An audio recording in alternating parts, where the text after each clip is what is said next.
fans of Desert Southwest. It's another 5-minute Powers play. Coach Greg Powers is with me here from Arizona State University.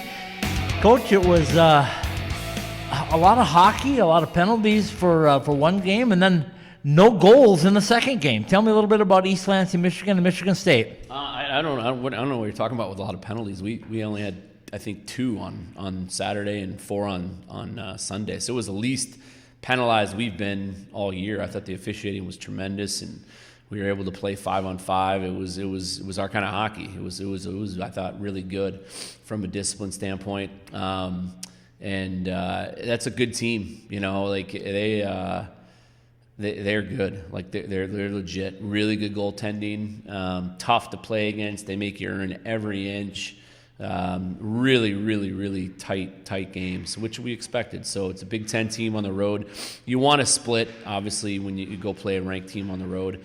Again, it was the second part of the latter half of a weekend in a row where we felt like we were in a position to sweep, and it didn't happen. So it's frustrating, but at the end of the day, it's a successful weekend.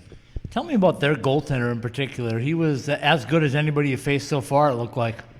He's really good. Yeah, I mean, we've faced some unbelievable goaltending this year. You know, that's what we have to keep sight of. You know, he's tough to score on. I mean, he came into the weekend with a .942 save percentage, and we got to him early on Saturday in the first game, and were able to score 4. And then Sunday he gave us nothing. You know, and we actually had more scoring chances. He gave us absolutely nothing. So he was really good. That team's really good. I mean, they're going to be knocking on the door to get in the tournament. There's no doubt.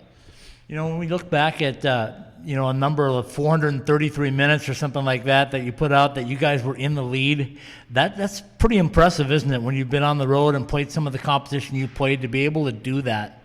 Yeah, it was a great run, you know, and technically we still haven't really trailed, you know, I mean, because they got it in overtime. So, but yeah, it's an impressive stat, you know, and I think we just need to keep going. You know, we're 8-2-2 in our last 12, and the guys are feeling good. It's a positive, confident vibe despite a late overtime loss, and just like, kind of we felt after Denver, tying that game and losing, having them score with 40 seconds left to tie it. It's not changed our approach. It's not changed our attitude towards where we're at. And it's just time to push forward and try and go get a win Saturday in Omaha. The guys look loose. They look confident. They look ready to play. What do you attribute that to? Is that them? Is that you? Or what's the whole thing? I think it's just it's where we're at. We're confident in ourselves, and we say every day we want to have fun when we're here, and why bother doing this if you can't have fun? And winning's fun, and right now we've put ourselves in a very good position. 16 games into the year, we have 20 games left. We have a lot of hockey left, so and I still truly believe our best hockey's in front of us. And to say that after going 8-2-2 in your last 12 is I think a really positive thing. Okay, so this time you're back on the road again. It's back to Omaha. You're somewhat familiar with them because you played them a little bit over the past couple of seasons. So what's it going to take to get a couple of games up there in Omaha? Good team. They got a lot of really high-end young talent, especially, and great power play. They've played an incredibly tough schedule, so we're not going to show them or do anything that they haven't already seen. They're a tough team to sweep. They beat St. Cloud in overtime on Saturday to split up in St. Cloud, which is a tough place to play. They're really good. It's an NCHC team with a ton of talent and a great power play. So, again, it doesn't get any easier, at all. And they're a very good team. How's the health of the team right now? I know a while back they were a little bit banged up and you got those 2 weeks off, but how's everybody doing right now as we get really into the meat of the schedule?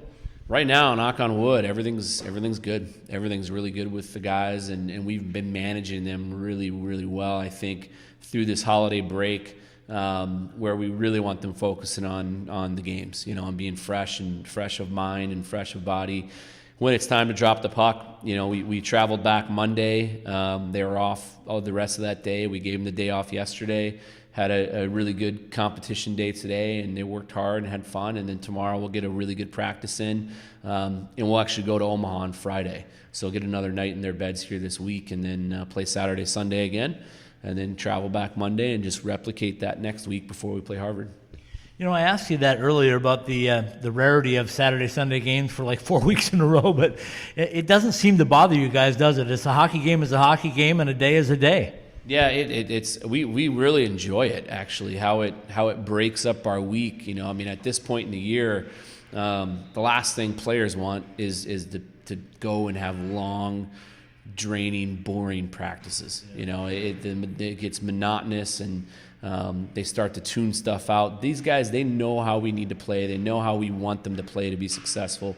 It's on them to go out and do it, and they've been doing it. So we're going to reward them as long as they're working hard in the games, which they worked really hard Saturday. In the loss Sunday, we worked hard. We played well. We didn't give up much.